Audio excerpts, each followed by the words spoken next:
Year, Bryson revealed his new plan, a plan to destroy his biggest rivals, Scottie Scheffler and Rory McIlroy. He wants to be number one, and he's not being quiet about it, making a bold declaration of war that has everyone talking. If you love the untold stories and drama in golf, make sure you subscribe. This is Golf Mode TV, and we've got the inside scoop every week.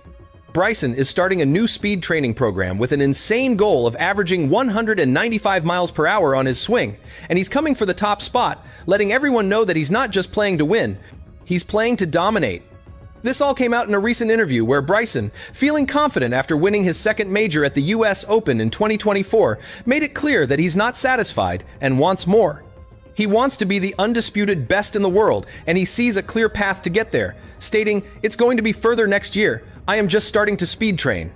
My goal is to be average 195 miles per hour." That number is crazy, considering most tour players are in the 170 seconds, and while Bryson is already one of the fastest, 195 is another level entirely. He believes that this incredible speed, combined with an improved short game, will make him unbeatable, and he's putting Rory and Scottie on notice, letting them know he's not just coming for them, he's coming to destroy them. The golf world was shocked, because this wasn't just confidence, this was a declaration of war, and Bryson doesn't make empty threats. To understand why this is such a big deal, you need to know Bryson, who has always been different, the scientist of the tour, the guy who uses single-length irons and bulked up to hit bombs. He's always pushing the limits, and it's worked, earning him 2 majors, PGA Tour wins, and a star role on the LIV Golf Tour, but he's also a polarizing figure. Some people love his innovative approach, seeing him as a genius, while others think he's arrogant and disrespecting the game, and this latest announcement just adds fuel to the fire. He's not just saying he wants to be number one, he's calling out the top 2 players in the world by name. Scottie Scheffler, the current world number 1 and master of consistency, and Rory McIlroy, the fan favorite who just won his 7th race to Dubai. Bryson is picking a fight with the kings of the sport in a bold move that is very much his style. Let's talk about his journey, because Bryson didn't start out as the biggest hitter on tour, as he was initially known for his analytical approach, the physics major, who calculated everything. But he wasn't winning majors, so he made a change, bulking up by gaining 40 pounds of muscle and starting to swing harder, way harder, a strategy that worked when he won the US Open at Winged Foot in 2020, destroying the field by hitting drives 50 yards past everyone else. It was a spectacle that raised questions about whether this was good for the game and if he was making courses obsolete. But Bryson didn't care. He kept pushing, he kept getting stronger, and now he's planning to take it even further. 195 miles per hour. Swing speed isn't just fast, it's superhuman. And if he pulls it off, it could change golf forever. And the reactions were immediate, with golf fans going crazy on social media, as Bryson supporters loved it, saying he's finally backing up his talk and bringing excitement to the game, and they can't wait to see him swing at 195 miles per hour. But the haters came out in full force, calling him delusional and all talk, saying his focus on speed will ruin his game and pointing to his past struggles when his aggressive approach has backfired.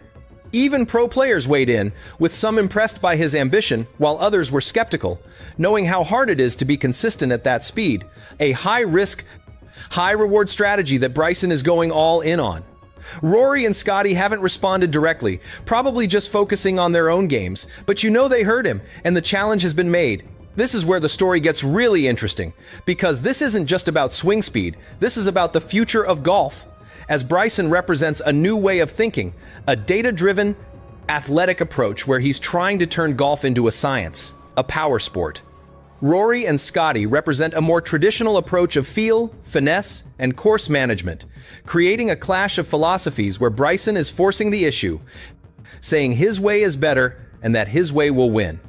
If he pulls this off, if he actually starts averaging 195 miles per hour and dominates the sport, it could change golf forever, forcing a whole new generation of players to follow his lead and focus on speed and power above all else.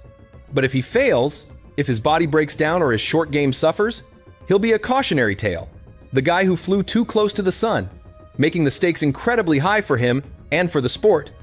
Let's break down what 195 miles per hour actually means, because it's hard to comprehend with the average PGA Tour player swinging around 115 miles per hour and the longest hitters in the 125 to 130 miles per hour range.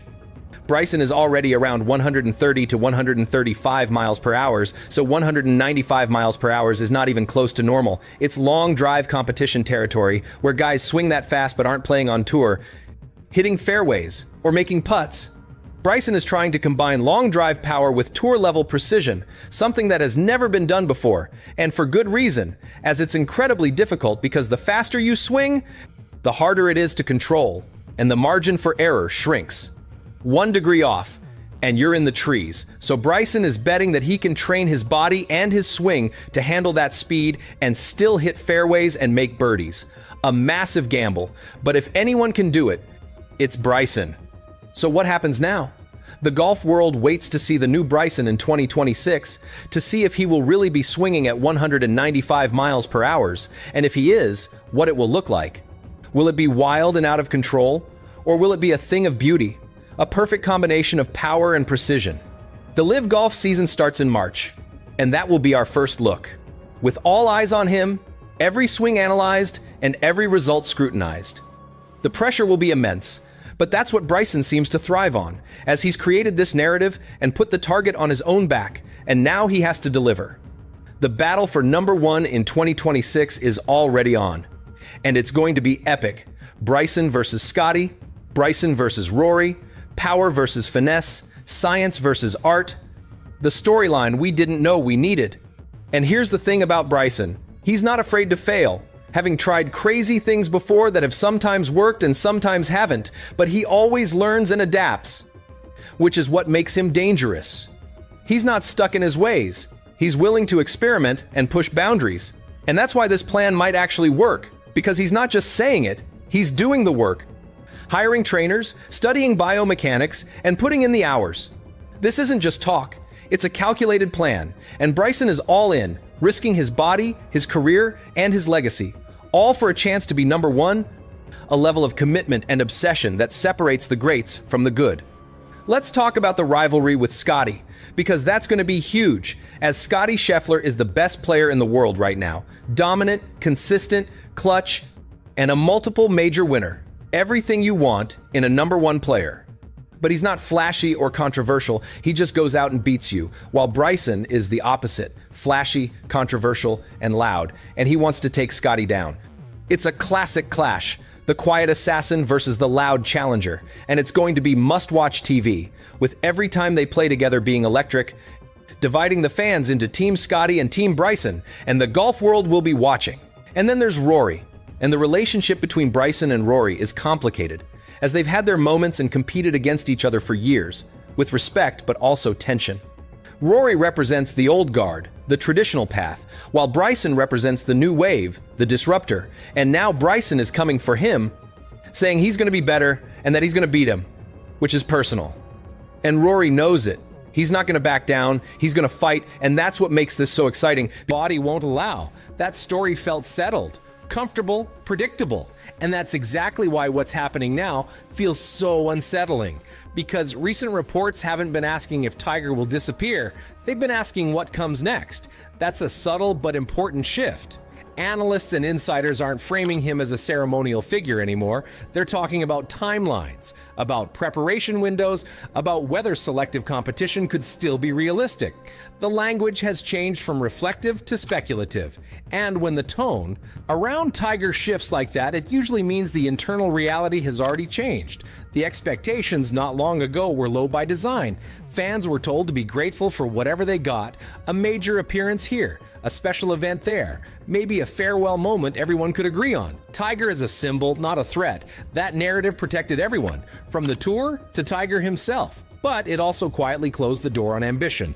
And now, that door doesn't look nearly as shut as it once did. That's where the contrast becomes impossible to ignore. What people expected was a slow fade into legend. What Tiger is signaling now feels like something else entirely. Measured, controlled, but forward-looking.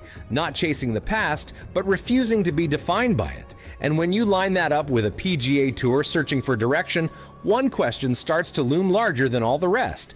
What happens if Tiger isn't done shaping the future yet? It started quietly, as these things usually do, not with a press conference or a dramatic announcement, but with sightings and